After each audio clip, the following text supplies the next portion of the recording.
పూర్తి వివరాలు చూసే ముందు మా ఛానల్ ని సబ్స్క్రైబ్ చేయడం మర్చిపోకండి. శ్రీ గురుభ్యో నమః. శ్రీ మహాసరస్వత్యై నమః. ఓం నమః శివాయ. 2025వ సంవత్సరం సెప్టెంబర్ నెల 21వ తేదీ నుంచి 30వ తేదీ వరకు మిథున రాశిలో జన్మించినటువంటి వారి యొక్క గ్రహస్థితులు, రాశి ఫలితాలు ఏ విధంగా ఉంటాయి? మిథున రాశి వారికి ఈ 10 రోజులలో ఏమైనా ఛాలెంజెస్ ఎదురు కాబోతున్నాయా? ఉద్యోగపరమైన సమస్యలు ఏమైనా వస్తున్నాయా? అలానే గృహ సంబంధమైన సమస్యలు కానీ, వ్యాపారపరమైనటువంటి సమస్యలు కానీ, శత్రు సమస్యలు కానీ ఏదైనా ఎదుర్కోబోతున్నారా? ఎలాంటి జాగ్రత్తలు తీసుకోవాలి?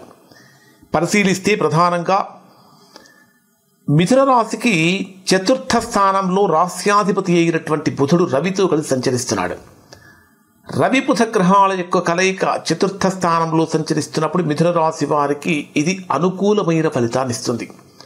ఎటువంటి ఫలితాన్ని ఇస్తుందంటే, ఒక రకంగా చెప్పాలంటే మిథున రాశిలో జన్మించినటువంటి వారు ఆత్మవిశ్వాసంతో ముందుకు అడుగులు వేస్తారు. సంకల్ప బలం అనేటటువంటిది బ్రహ్మాండంగా పెరుగుతుంది. చేసేటటువంటి ఏ పనైనా సరే స్థిరంగా కొనసాగుతుంది అని చెప్పాలి. శత్రు సమస్యల కనుక ఉన్నట్లయితే వాటిని ఛేదించుకొని కూడా ముందుకు వెళ్ళేటంత శక్తి సామర్థ్యాలు కలిగి ఉంటారు. ఉద్యోగపరంగా చిన్న చిన్న సమస్యలు పొందుతున్నప్పటికీ మీలో ఉండేటటువంటి నాలెడ్జ్, అంటే మీలో ఉండేటటువంటి ప్రతిభతోటి వాటిని అధిగమించే ప్రయత్నం కూడా చేస్తారు. ప్రధానంగా చతుర్థ స్థానంలో సంచరించేటటువంటి రవి బుధ గ్రహాల కలయిక అనూహ్యమైనటువంటి గృహ మార్పులు సూచిస్తున్నది అని చెప్పాలి. అంటే ఖచ్చితంగా గృహ మార్పు కోసం ప్రయత్నించే వారికి ఈ మార్పులు కనిపిస్తూ ఉంటాయి. నూతన వస్తువులు, నూతనమైనటువంటి ఆస్తులు కొనుగోలు కోసం చేసే ప్రయత్నాలు కూడా ఫలిస్తాయి. ప్రధానంగా చెప్పాలంటే వాహన మార్పు సూచన కనిపిస్తూ ఉంది. అంటే నూతన వాహనాలు కొనుగోలుకు అవకాశం కనిపిస్తూ ఉన్నదని చెప్పాలి.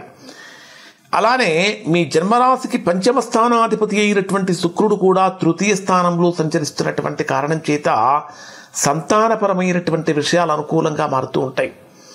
వివాహపరంగా చేసేటటువంటి ప్రయత్నాలలో అధికమైనటువంటి ఆటంకాలను ఇక్కడ వీరు ఈ రోజుల్లో పొందుతారు. అసలు ఉద్యోగపరంగా కనుక తీసుకుంటే నిరుద్యోగులుగా ఉన్నటువంటి వారు చేసే ప్రయత్నాలలో అనుకూలమైన ఫలితాలే పొందుతారు. ప్రధానంగా విదేశాలకు వెళ్ళాలనుకునేటటువంటి వారికి సడన్గా బ్రేక్ పడే అవకాశం వస్తుంది. కానీ కొన్ని పరిహారాలు కనుక చేసుకున్నట్లయితే ఖచ్చితంగా ఈ 10 రోజులలో విదేశీ యోగానికి సంబంధించినటువంటి అనుకూలత పెరుగుతుంది అని చెప్పాలి. మరి డే వైజ్గా పరిశీలిస్తే ఈ రాశి వారికి ఏ విధంగా ఉంటుందంటే, మిథున రాశి వారికి 21వ తేదీ ఉదయం నుంచి 21వ తేదీ సాయంత్రం 4:30 గంటల వరకు ఉండేటటువంటి సమయంలో ధైర్యం పెరుగుతుంది, ఉత్సాహం పెరుగుతుంది, సోదరులతో సంబంధాలు మెరుగుపడతాయి. ప్రధానంగా చెప్పాలంటే 21వ తేదీ ఆ రోజు భాద్రపద బహుళ అమావాస్య, మహాలయ అమావాస్య, పితృపక్షం అంటారు. ఎవరైనా సరే గతించినటువంటి స్వర్గస్థులైనటువంటి పెద్దవారు కనుక ఉన్నట్లయితే ఖచ్చితంగా 21వ తేదీన వారిని స్మరించుకోండి. వారి పేరుతో అన్నదానాలు చేయటం కానీ, వారి పేరుతో తర్పణాలు ఇవ్వటం కానీ, వారి పేరుతో పిండ ప్రదానం చేయటం వలన పితృకర్మ నుంచి విముక్తులు పొందుతారు. పితృదోష నివారణ కూడా జరుగుతుంది. 21వ తేదీన సోదరులతో సంబంధాలు మెరుగుపడతాయి. ఖచ్చితంగా ప్రయాణపరమైనటువంటి లాభాలు కలుగుతాయి. కొద్దిగా ఉద్యోగపరమైన, వ్యాపారపరమైనటువంటి విషయాలలో కొద్దిగా శ్రద్ధ పెట్టినట్లయితే అనుకున్నటువంటి లక్ష్యాన్ని చేరతారు అని చెప్పాలి. పరిహారం ఏమిటంటే, సుబ్రహ్మణ్య స్వామికి పూజ చేయటం చాలా మంచిది.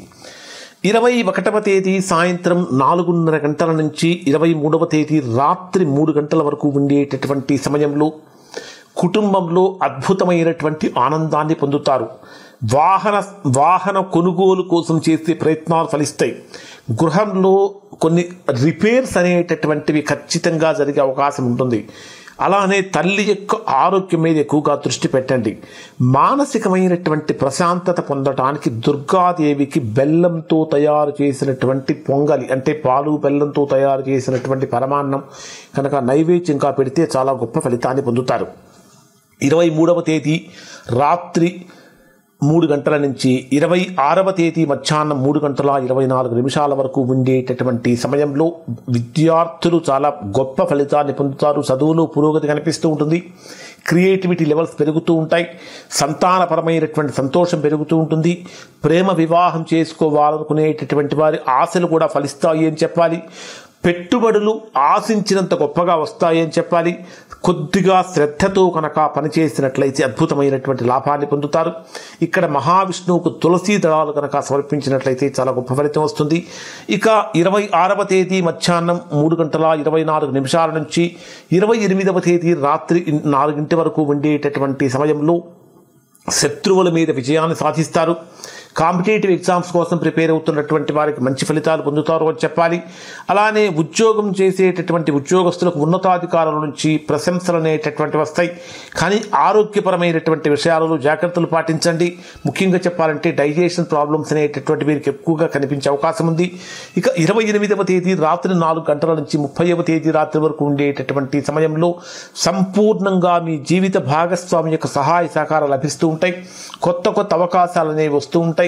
దాంపత్య జీవితంలో చాలా గొప్ప ఆనందాన్ని పొందుతారు అని చెప్పాలి. దూర ప్రయాణాలు అనేటటువంటివి అనుకూలంగా మారుతాయి. గౌరీ శంకరుల యొక్క ఆరాధన వీరికి చాలా గొప్ప ఫలితాన్ని ఇస్తుందని చెప్పాలి.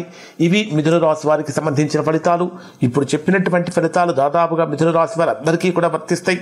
ఎవరికైతే వర్తించడం లేదో, ఎవరైతే తీవ్రమైన ప్రతికూలతలు పొందుతున్నారో దానికి కారణం ఏమై ఉంటుందంటే వారి వ్యక్తిగత జాతకంలో ఏర్పడినటువంటి దోషం యొక్క ప్రభావం ఏముంటుంది.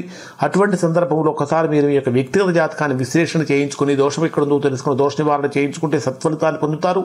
ఇవి మిథున రాశి వారి ఫలితాలు. శుభం.